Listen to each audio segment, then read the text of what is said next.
કરવો છે, બાદબાકી કરવી છે, સપોઝ કે 2 માંથી 1 ની બાદબાકી કરવી છે તો એનો જવાબ અહીંયા શૂન્ય આવી જશે. 2 માંથી 1 જાય તો 1. ચાલો ત્યાર પછી આપણે આ સમાંતર રેખા હવે હું આને આગળ લઈ જઈશ. તમે જોજો દોરી બદલે છે. જન્મ તારીખ ઉપરથી આપણે શું કહેવાનું છે? વાર. તનુનો જન્મ તારીખ અહીંયા છે 27/7/2 તારીખ 27. પછી 7મો મહિનો એટલે કયો થશે? જુલાઈ. તો જુલાઈ નો કોડ શું છે અહીંયા? 0. તો અહીંયા આપણે 0 લાવ્યા 5. તો અહીંયા આપણે 5 જુઓ તો 5 કયો આવે છે? ગુરુવાર આવે છે.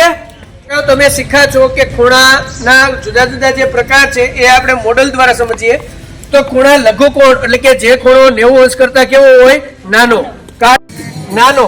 ત્યાર પછી આપણે આ જુઓ તો એક્ઝેક્ટ 180 અંશનો ખૂણો કરીએ. એક્ઝેક્ટ 180 ખૂણો. તો આ એક્ઝેક્ટ 100 અહીંયા આપણે 8 લીધા તો 8 પહેલા કોણ આવે? 7. તો આ બિફોર અને આફ્ટર એટલે પહેલા અને પછીની સંખ્યાનું મોડેલ છે. જુઓ તો 8 નો વર્ગ કેટલો થાય? તો 8 નો વર્ગ કેટલો થશે? 64. ત્યાર પછી આપણે આ ચક્કર ફેરવશું તો એ આગળ 9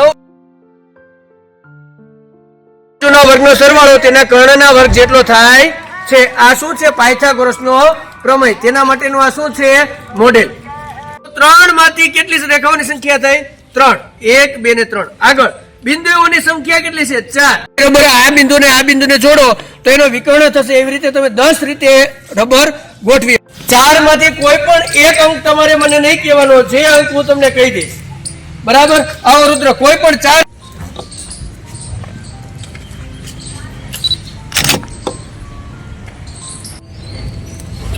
ચાલો હવે અહીંયા તમારે બાદ કરવાના છે. હાલો અહીંયા 10 લીધો એટલે અહીં શું થઈ ગયું? 0. અહીં કેટલા વધશે? 5 વધે ને. 10 લીધો એટલે અહીં 5 લગાવો.